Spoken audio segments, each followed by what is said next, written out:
Nasa malayo pa nga lamang ako ay natatanaw ko na are. Napakadami nga ng mga itinapon ng mga damit. Yung iba siguro ay mga napagpilian na dahil bukas-kas na ang mga plastic. Sa isip-isip ko nga kung hindi are din sa madaming tao na nakatambak ay siguradong magkakalkal na din ako na re. Bukod nga sa mga damit na itinapon ay meron ding mga sapatos. Ganan nga dito sa Israel ang mga taong nakakaluwag-luwag ay mahilig silang magtapon ng mga pinaglumaan. Hindi lang mga gamit sa katawan ang kanilang tinatapon kundi pati na rin mga gamit sa bahay at mga appliances. Kahit magaganda pa at pwede pang magamit ay tinatapon na nila at pinapalitan. Kita nyo naman si Lolo't relax na relax sakay ng kanyang pajero na electric chair. Dito nga sa Israel, kahit mga matatanda na ay nakakagala pa din silang mag-isa. Hindi sila yung tipo na kapag matanda na ay basta na lamang nakapirmi sa bahay. Ari nga pala ay bakery at may pinabibili si Lola at sinili na tinapay. Di na sana ako bibili at malapit-lapit, ang kaso ay sarado naman. Lumabas nga ako niyan para bumili ng mga tissue at dishwashing soap dahil naubusan na nga kami ng panghugas ng plato. Pagdating ko nga ay tinitingnan-tingnan ko yung lagi kong binibilhan dahil siya na nga mismo ang nag-aasikaso at kumukuha ng tissue para sa akin. Ang kaso ay wala siya kaya naman ako na mismo nagkusa na kumuha.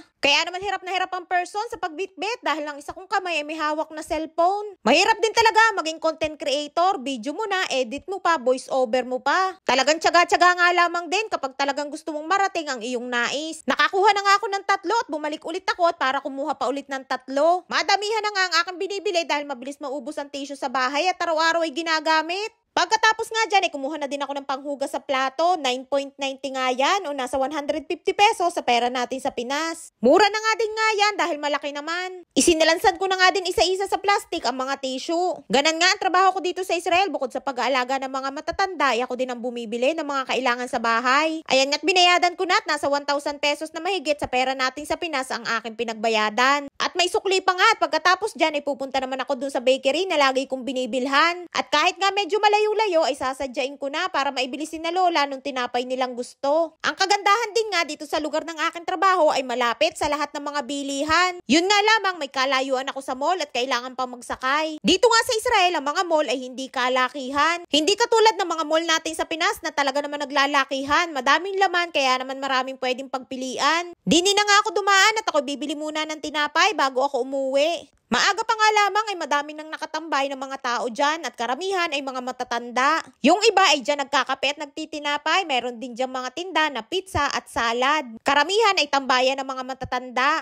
Minsan nga ay may nakikita din dyan ako ng mga Pinay na nakatambay kasama ang kanilang mga alaga. Dito nga sa Israel, bukod sa pagiging caregivers na trabaho ng mga Pilipino ay meron pang isa na pwedeng pag-applyan. Tumatanggap na din sila dito ng mga hotel workers na mga Pilipino. Tulad ng mga caregivers, government to government din ang pag-apply ng mga hotel workers. Sa POEA lamang ang apply at hindi na kailangan ng agency. At tungkol naman sa sahod ng hotel workers ay halos kapareho lamang ng minimum na sahod ng caregivers. Ang kaibahan lamang sila ay live out, hindi katulad namin mga caregivers na 24 hours ay kasama ang aming mga alaga. Meron sila na weekly day off, hindi katulad naming mga caregivers, yung iba sa amin ay pwedeng hindi mag-day off para may extra bayad. Kung tatanungin ako kung ano mas maganda kung hotel workers o caregivers, para sa akin mas maganda pa ding applyan ang trabaho na caregiver. Medyo mainit ka ang panahon ng araw na yan, kaya naman pati kalapate ay nagtatampisaw sa tubig. Ayan at nandito na nga ako sa paborito kong bilihan ng mga tinapay. Masarap nga dito ang mga tinapay, kaya naman kahit medyo malayo ay talaga naman sinaglit ko para mabili rin paborito nilang tinapay na are. Ang tawag dyan ay Ozen Haman. Traditional na tinapay nila yan dito sa Israel. Na ginagawa lamang nila yan para sa selebrasyon ng Purim dito sa Israel. Bumili na nga din ako ng lakmanya o parang monay sa Pinas o buns. Kumuha na din ako ng begalak na paborito ni Lola. Dito nga sa Israel ay pwedeng kamayin ng mga tinapay. Hindi nga sila maselan kaya naman kamay na din ang aking pinangkukuha. Mapuwera na nga lang dyan dahil medyo malagkit yan sa kamay kapag hinawakan. Dito nga sa Israel ang ibang mga tinapay ay kanilang tinitimbang para malaman nila kung magkano ang presyo. Hindi katulad sa atin sa Pinas na per peraso ang bayad. Ayan nga't ang pinagbayadan ko ay 43 shekel o mahigit 600 pesos sa pera natin sa Pinas. At pagkatapos nga dyan ay biniyabit ko na ulit ang aking mga pinamili para makauwi na. Paglabas ko nga ay may nakita akong ibon at tinitigan kong mabuti, abay yun pala'y maya.